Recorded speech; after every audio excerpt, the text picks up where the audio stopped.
Are we going? Yeah, we're on. All right, cool. Hey, ladies and gentlemen, welcome to. I always say that's super fast. It's almost like one word. Yeah, you ladies, Yeah. Right? It's ladies and gentlemen, welcome to Film Hustlers.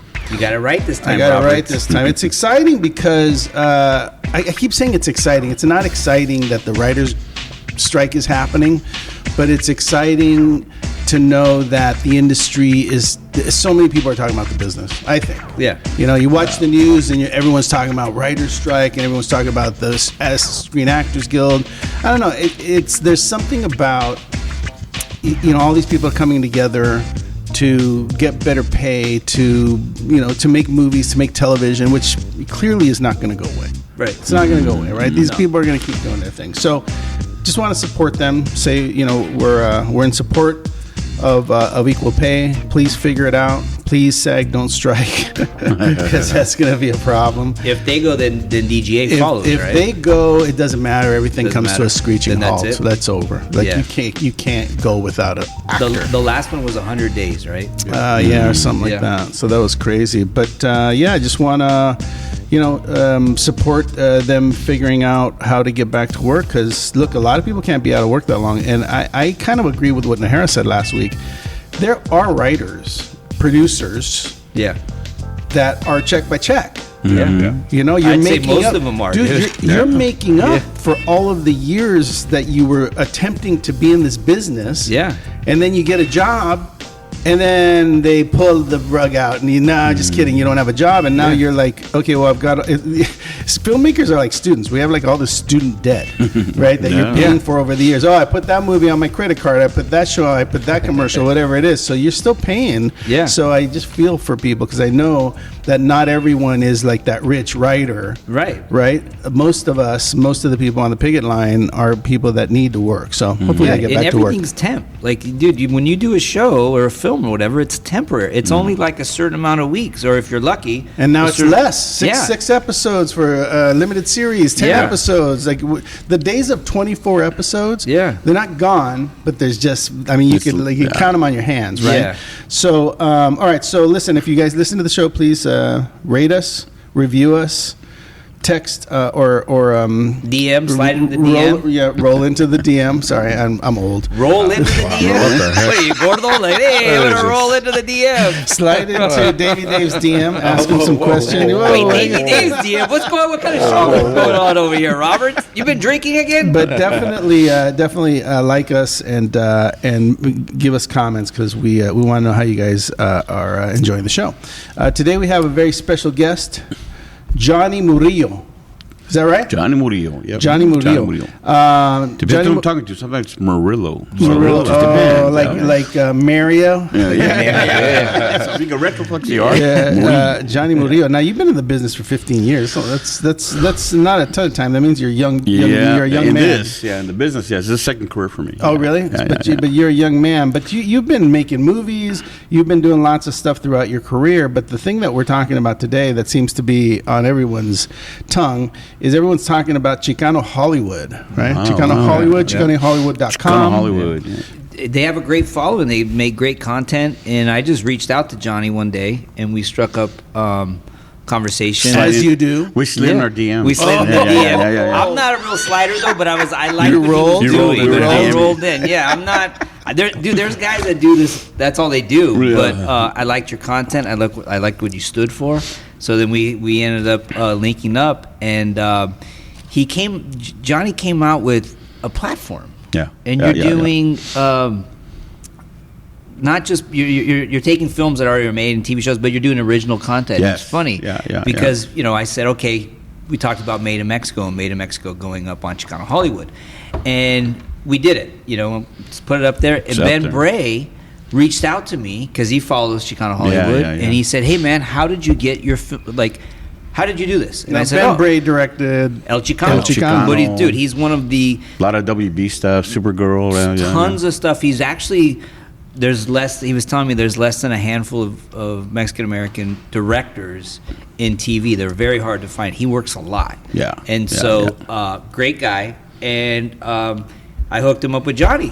Did I And, tell you that this is completely separate? but I'm just as I'm remembering, like on Monday, I was at the Polo Lounge and I was walking out and he was walking in, Ben Bray. And I was like, I hadn't seen him in, God, I don't know, a couple of years. But I didn't recognize him at first, so we were just looking at each, because Latinos look at each other, right? Like hey, you're here too. First you say hello, right, and then you're like, wait a minute. How did you know each other? And then eventually, in the like RoboCop, like it came up with, oh, that's right, you're Ben Bray.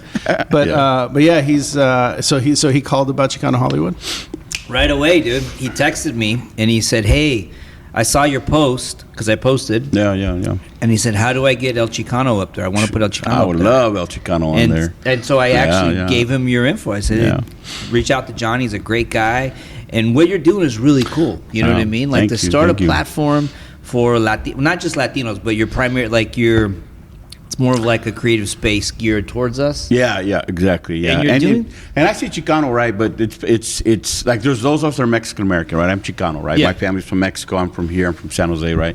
But then there's a Chicano voice, right? And that's Guatemalan, Salvadorian, whatever. We're all raised in the same barrios. Yeah. So to me, like I tell people, Snoop Dogg is Chicano voice because he likes lowriders, he wears Pendletons, he eats street tacos, right? So there's it's that West Coast vibe, but also combined with the Tejano, New Mexican, they have their own little distinctions too. Yeah. But what we're going after and what we want, our mission is just to build underneath.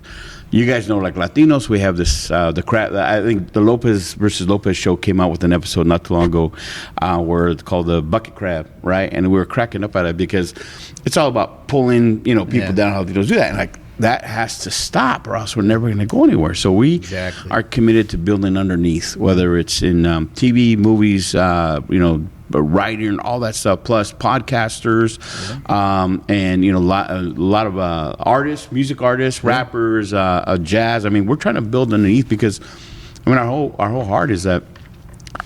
To me, and I don't want to offend any of your, anybody out there, but the offend, Johnny, offend. Okay, we're gonna avoid the loudest voice in Hollywood. The one that's listened to is the Latinx voice, right? And all you Latinxers, I got respect for you. But what's happened is they became the gatekeepers, and because they're the gatekeepers, none of our stuff was getting greenlit, right? We're doing these pitch sessions, we're doing all that stuff, and we're going to these meetings. I was doing a lot, right?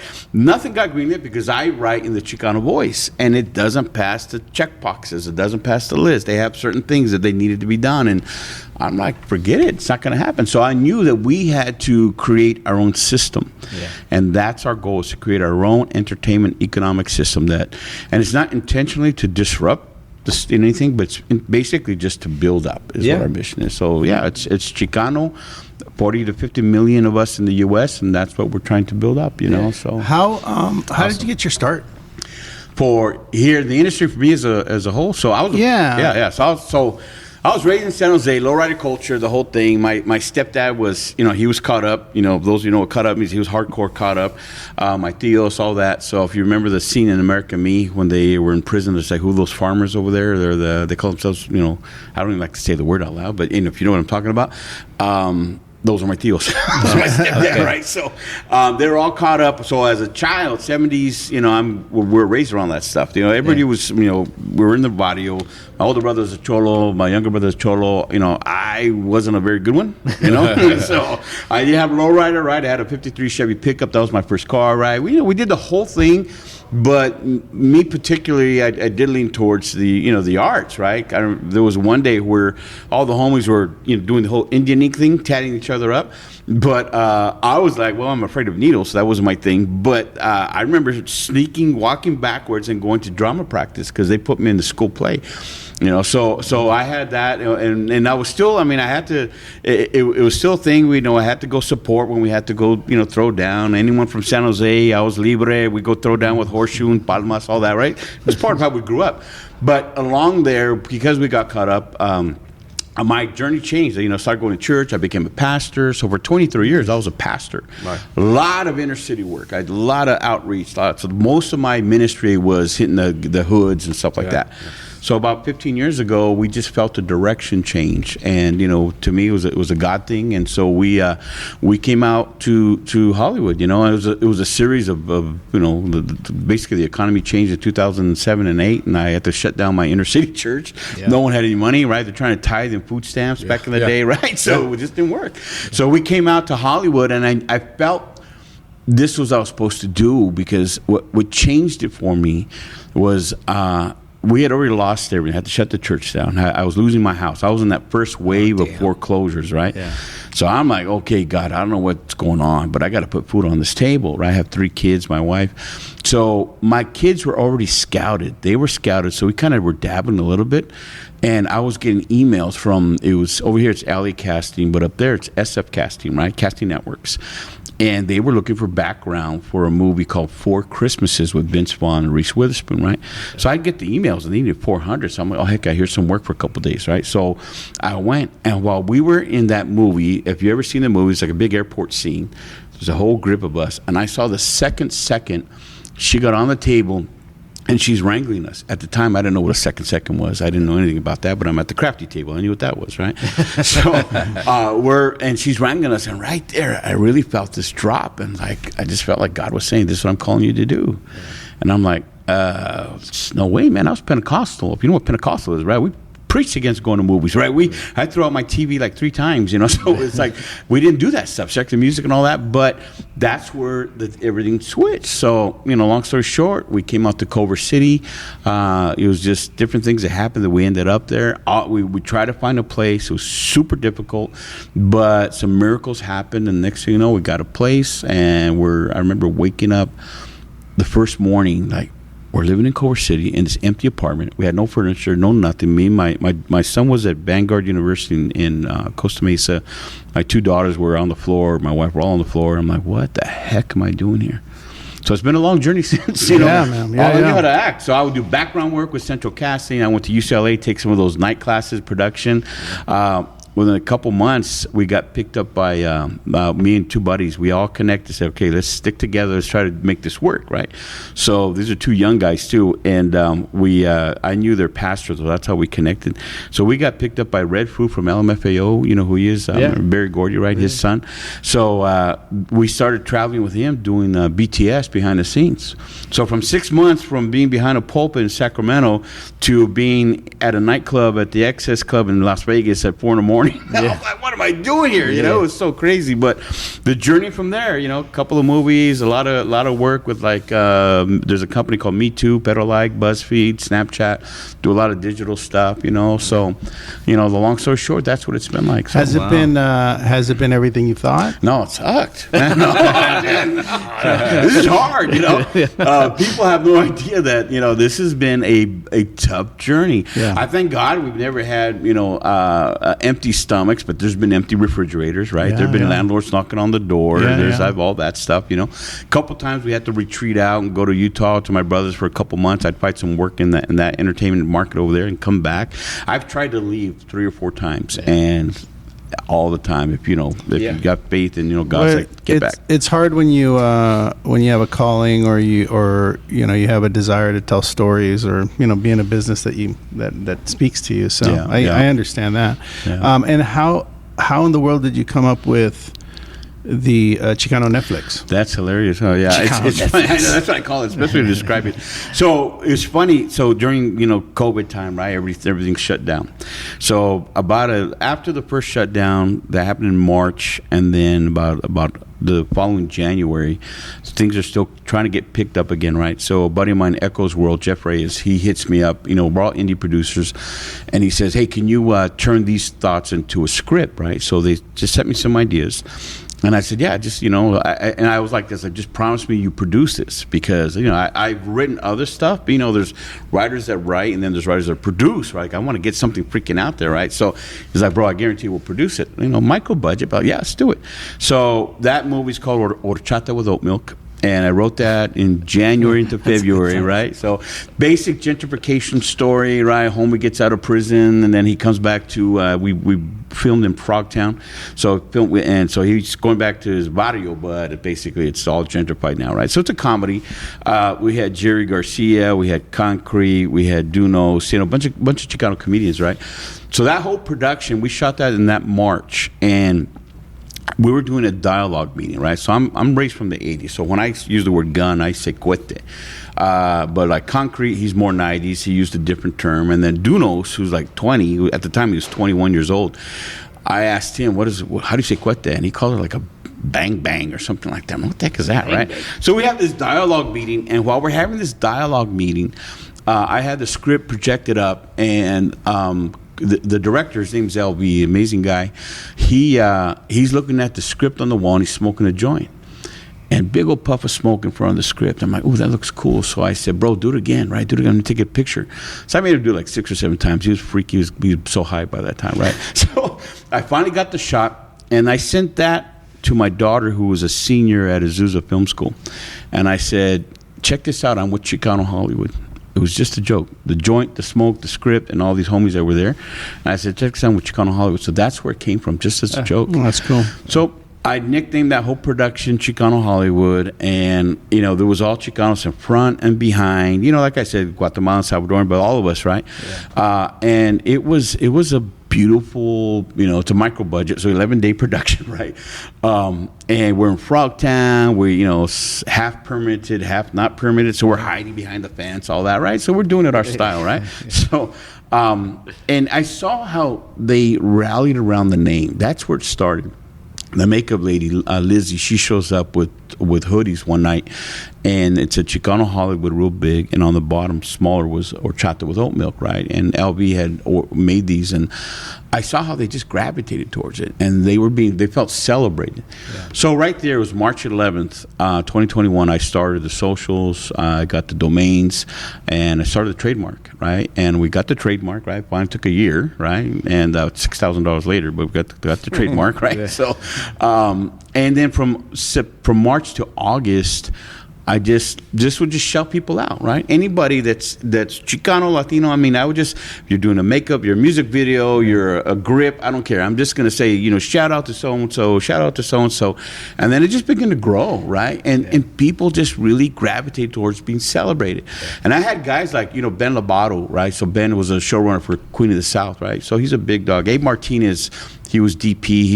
Abe we're texting earlier today. He's just off of the Cobra Kai series, right? So these guys were, they're at the studio level. They're like you guys, right? They're at the studio level, and they're like, dude, hey, this is awesome. We finally have our own platform. One of them actually said, we finally have our own platform. Thank you for what you're doing. So because and I don't know if Chicanos, for the most part, we never felt included in this thing, but we really weren't. And we were silenced, but we didn't know we were silenced, right? We just knew we weren't getting greenlit. So finally, there was like a rallying point, like, okay, now this is us. So it grew, So by August, I noticed on Instagram, I had like about maybe 2,500 organic followers, right? And there was some big players like Ben and Ben Bray, all these guys, and it was complimentary. I loved it, and then I was connecting everything to Facebook. So when I finally thought, oh shoot, I should just check Facebook, see how that looks, and there was like 12,000 followers there, and I'm like, oh crap, I had no idea. But I saw all the comments on Facebook were like, why don't we have more Chicanos in sitcoms? Why don't we have more Chicanos? We need more content with ours. And so Facebook to me is the audience, right? And IG is more like the players. And that's how it grew. So like now, after like a year and a half now, most of our organic flow, we have about, close to 60,000 followers now. Jeez. 99% of them are Chicanos, and it's the basic thing is we're feeling celebrated and included and respected, and that's kind of where it came from. So how does it work? Wow, how does it work? Cool. Like if I make a movie and I think I'd like to put it on Chicano Hollywood. How do I do that? Oh, dude. Is it easy? Well, I'm always honest. I'm super honest with all, especially Familia, right? I'm like, I tell people, if they just come out with a fresh movie, I'm like, dude, exploit that thing all over the world, make your money. When you're done, come to me. Because at this point, we're not doing any MGs. Of course, no one does MGs anymore, right? So it's all ad revenue split. But because we're still growing, there's not a whole lot of, money to be made. So I always tell people, look, if it's a brand new movie, exploit it and hit me back. Or if it's a short, run through your festivals and hit me back. So I give people that that leeway to do it. But if it's someone that's had content that's already made, like there's so many of our stories that are just in hard drives. And no one's seen them, Well, yeah. I mean, look, Robert's got about 25 of them. I made a lot of movies that sold and then never got picked up again. But so is it a channel or is it? It's like what you said. It's a Chicano Netflix. Oh, so you can pick streaming stuff. Oh yeah, and there's different genres and all that. Genres, yeah. And do you sign up or do you buy each movie? So you can do you can do all. It's all the whole technology set up for all of it, right? So you can go to iOS, Roku, all of those, right? Google, all of they just put in Chicano Hollywood and you'll see it. So right now we could do, if someone doesn't want to see commercials, they can pay a subscription of $5.99. This is the audience, right? If someone is cool with the commercials, then the ads drop in between. For filmmakers, if they want to do like a pay-per-view, we have that option too. Like there's a movie on there now. It's the only one that we have that's pay-per-view. It's called Cholo Zombies, right? Mm-hmm. That's by Peter Bollinger, and Homeboy makes like, he's Chicano at heart, right? He's from Santa Ana, and so He's given us Cholo Zombies. He's given us several other movies that are on there. Kilroy, a couple others.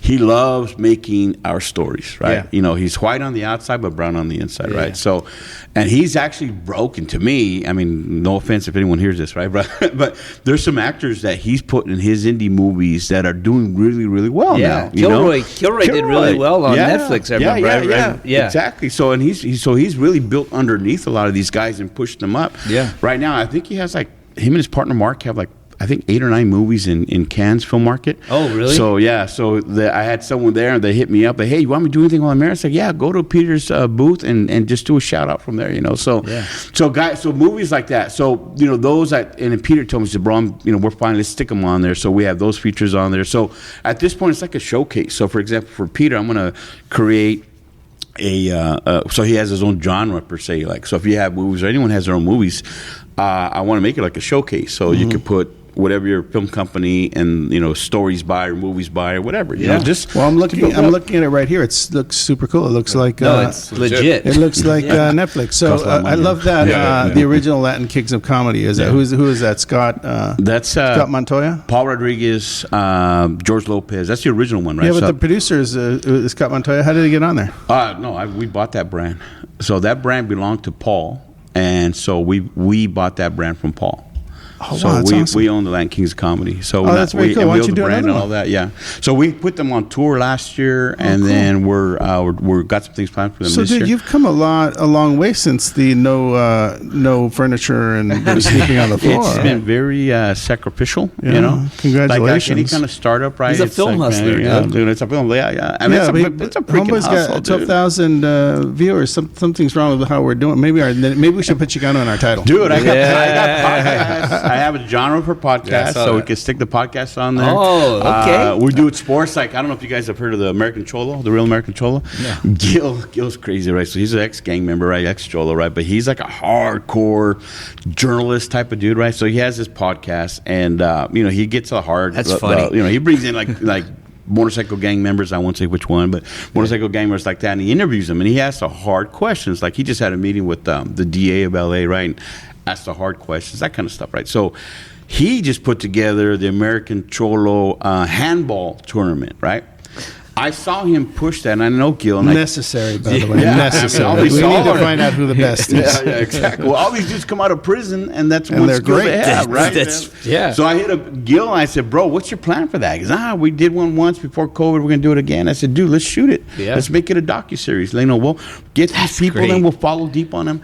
So when we showed up at his event, right? So I showed up with my crew. I had a sports reporter and all this kind of stuff, and it's funny because all of us were like, okay, well, none of us ever done this before, but let's just do it, right? So I had the Ortega brothers, I had my crew, and all we're all together, and the guys that were competing, they were so appreciative, because they're like, oh man, no one's ever done this before. Yeah. We've always been underground. They said normally when we compete, it's always just no one shows up, it's just us. So here Gil brought out vendors, and he brought out what do you call it, a DJ, Long Beach Carlos was doing the DJ and all this kind of stuff. So it was like a big event. There was a couple of hundred people there. Some Modelo girls. Beach. Yeah, I mean, it was crazy. Long shorts, high socks. I was watching it on your live that day outside. Oh really? Yeah. So all those homies are like, they're coming and say, bro, no one's done this. I'm like, well, dude, let's put you guys on the map. So that's like our mission, is like, how do we put spotlights on what our community is doing, So now, like, I've got to do follow-up interviews now this coming week. That's and cool.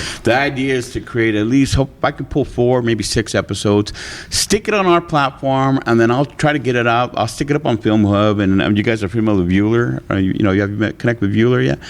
So Vueler is another, any filmmakers out there, right? So VUULR.com. So Vueler, that sprouted after when COVID happened and they shut down the Cannes film market.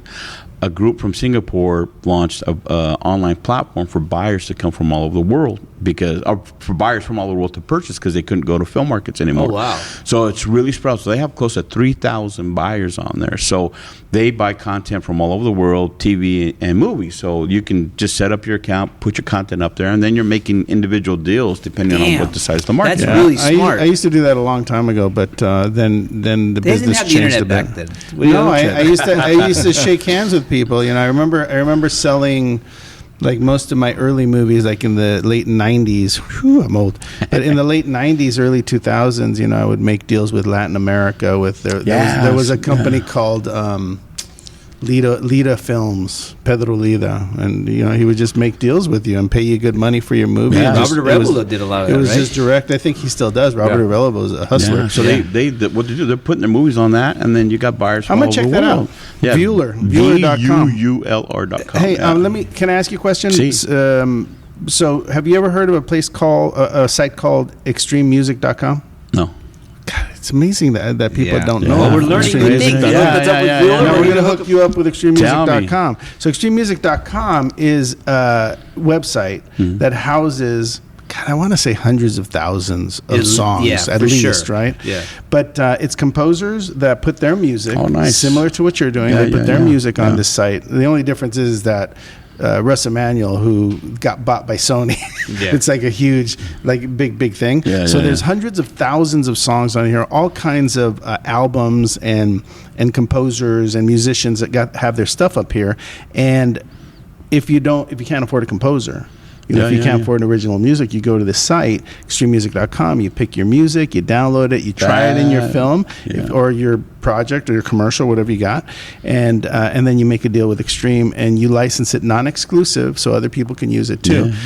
We talk about it all the time because some of the songs that have been in like Sons of Anarchy and some of the big TV shows have ended up making like millions of dollars, just the one song, because they hear it on Sons and then they get it for a commercial because it's a non-exclusive. So if you hear it on a show and you can get it on Extreme, you can go use it yourself. But we use Extreme for all of the stuff we do. Have you seen our short? The one that Beautiful Dark. With the medium. Hold your review and applause. But all of that music in there was Extreme Music. Not every single piece. Yeah. We need to tap into them too. We need to know, because I get hit up all the time about that stuff. I mean, we've done it. I don't want to say on the podcast how much money we've paid for an entire feature of music through Extreme Music, but I will say it's a fraction of the cost of using a composer. And you can also pick like something that feels like you're watching a really cool TV show, like with romantic songs, and there's every kind of genre. There's horror. There's like we were playing the music from last week's show when I came in. That was like an orchestra. So you have lots of choices. So check out extrememusic.com. And it's easy to use. You just type in whatever word, whatever you feel that you think that song is, and it just pops up, and then you just You just start listening. Yeah. And then the automation. There's an automation button where you can remove instruments, add instruments. Anyway, it's a great site for all of your people, for our people. Great check for filmmakers. Check out extrememusic.com. How do composers upload? They just said make an account? I think you have to make a deal with Russ and with Sony and extrememusic.com. They've got to vet you in some way, and you've got to deliver stems and all kinds of kind of like filmmakers. You have to deliver your work in a certain way. Yeah. But so it's not as easy, I think, as other sites where you can just put up your stuff. I think you do have to get vetted, but I'm sure somewhere on the site there's somewhere to submit if you're a composer. Well, I'll get the word out. But check them out. They're terrific. Good people. Very good. So I mean, look, it's amazing what you're doing. I think, look, a lot of people listen to the show because they are filmmakers, or they've had ideas, or they have a burning desire to tell stories. I think there's a lot of things that come up for me when I started doing the podcast with these guys, because Tootie forced me to do it. He didn't force shit. I kind of did. He invented it. He came up with this format. 4 years ago, by the way. Was it 4 years ago? Oh, wow. 4 years ago, you told me I couldn't make a movie for $7,000. And you didn't. I did it. I made it for $25,000. But still. Tell me what that was. But Latinos tend to have the imposter syndrome. Like, you really don't believe you're doing well. You really don't believe you're going to make it. You really don't believe it's going to happen for you. And then when it happens for you, you still don't believe it. So you're constantly telling yourself that wasn't enough, even though that was what you had planned, right? You set this goal for yourself as a filmmaker, and then you reach it, and then you're not happy. You're so fucking right. It's right on the money, and then it's like not enough.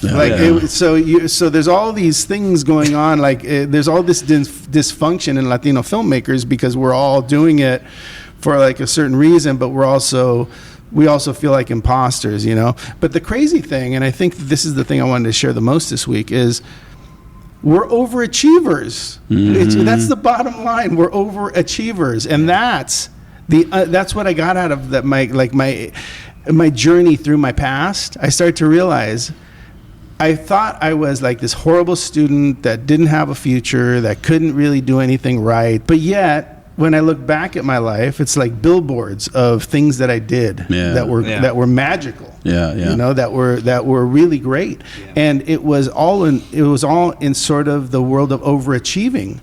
So we're overachievers, and we actually don't know it. But I think that fear or that imposter syndrome is good, because it keeps us on our toes. We don't want to sit back and rest on our laurels of what we've done, even though we don't think we did much, but we did. You know what I mean? So I think it's almost like a fighter. Like Sinatra, we talked about this last week. He said in that interview, even he was old, that for 6 seconds when he's on the side of that stage, he's terrified. Yeah, you're nervous. And that's not a young Sinatra. That's a 70-some-year-old Sinatra getting ready. It's a lot of stages. That's a lot of stages. That's a lot of fear. And so when he hit that stage, though, and everything worked, it was gone. You know what I mean? It's a crazy. But you got to have it. He said you got to have it. It's a crazy feeling to feel that you're not enough, and unfortunately, we do it all the time. I could walk tall into a room and shake someone's hand and have someone ask me, "What do you do?" And I could say I'm a filmmaker. But the minute I say that, all I could think about is like, "Oh, but my last movie sucked." Trust that you're enough, and what you've done is enough. See how I listen to the guy now? You know what I mean? Did you just catch all that? That's good. That's like the fucking ending of a movie right there. And then he walks out of the room, and you're like, okay. Well, I think too, like what I've noticed in my life too, and I've taught a lot of my students as well, that my daughter asked me about a month ago. We're talking about the whole how whoever the man's in charge of Hollywood and blah blah blah, right? How do they become in charge? I said, well, I'll tell you how. My grandfather was a migrant worker that came across the border, so he didn't teach me anything about Hollywood. My mom worked in the canneries, and then she became a bus driver, retired as a bus driver. She didn't teach me anything about Hollywood. I'm learning this on my own now, thank God, right? And I'm teaching you. I said, so we're only 2 generations into this. A lot of the established families have been doing this since the early part of the century, right? So they have a head start. Now, if you look at, especially with Latinos, Chicanos, right? as we're growing, we are going to be, and I said, look at what do you think your kids are going to do? Because, even your nieces and nephews, because everyone's educated now, everyone's at a different level, right? So we're going to eventually be in those positions where we're in charge, per se, right? So, and I told them, what we have to do so we don't have that imposter syndrome as much is recognize that what we think is when we grow and build and do all these cool things, the extraordinary to everybody else is ordinary to us. So, I remember the first time we were shooting for BTS stuff. We're like, oh my gosh, it's so cool. Look at what we're doing. We're creating this up with a big hip hop star, right? Now I look back on that was so such a small thing, and now when the last movie, bigger budget movie for my budget, your budgets are different than mine, was we were in 3 months in the mountains of New Mexico, and that was a freaking pain in the butt project, but it was something that other people look at me and they like, wow, I can't believe you did that, right? That's awesome. So to them, it's extraordinary. To me, it's ordinary. So we just have to adjust ourselves knowing that, okay, we're at these new levels. I'm sitting with you guys in this really cool podcast studio and all this kind of stuff, cool, all this stuff. So you guys are at a level that to me is extraordinary, but to you it's ordinary. Yeah. So what we have to do is have that inner drive to keep leading and pushing and be... you got to be, and I know you guys are, you're happy where you're at, you see your achievements, you see the legacy you're building for your kids. That's freaking awesome, because your kids come to work and they see this stuff versus when we went to our family's job, there was no come bring your kid to work. The construction site, I had to fucking carry buckets of dirt up the stairs and shit. So the extraordinary is now ordinary to us. Yeah. What a freaking blessing that is. Yeah. No, that's exciting. I mean, look, it's a crazy thing to be in show business and to be in it long enough to realize that at some point you do have to, regardless of whether you're doing a $5,000 and $1,000 a day or $100,000 a day, like you have to find a way to focus on the stories that you're telling and realize where the important pacing of the movies are going to be and how it's going to entertain an audience. These things end up getting you to the next level as far as producing and making these, making your product, because at the end of the day, there's so much product out there. You have to make sure that the things that you're making are going to impress, so that people click and tell their friends about it, right? So yeah, I mean, look, there's a lot of things to deal with, but the great thing about what you're doing is that you're giving people a platform, Chicanos specifically. Mm-hmm. Yeah, and what I love about it too is like, I hear this a lot, like, well, we have to change the narrative and have no more Cholo movies. I'm like, nah, man. If we're telling the story, then it's okay, because we're going to show these guys with layers. I tell a story about my little brother who was a lifer in prison. He did 23 years and so on. I'll show the layers. If someone else writes a story, then they're going to show one layer. He's an animal, right? So all those stories need to be told. Yeah. And to me, it's like we're so rich with things that connect with universal immigrants around the world, so on. So to me, I'm excited about getting our stories out there. When This Fool came out on Hulu, right? Yeah. With Chris Estrada and Frankie, right? Yeah. Man, I had so many texts. Hey, man, they stole my story. Yeah. I said, bro, we all know someone that had a primo that was in prison. Yeah. I said, that's my little brother's story. They're all coming out now, right? They did 20, 30 years, so now they're all coming out. And it was sad they're coming out because of a weed violation, right? Yeah. Now weed's freaking legal. Yeah. So we all have so many stories. A lot of us have a lot of common things, from the migrant working to the construction, all that.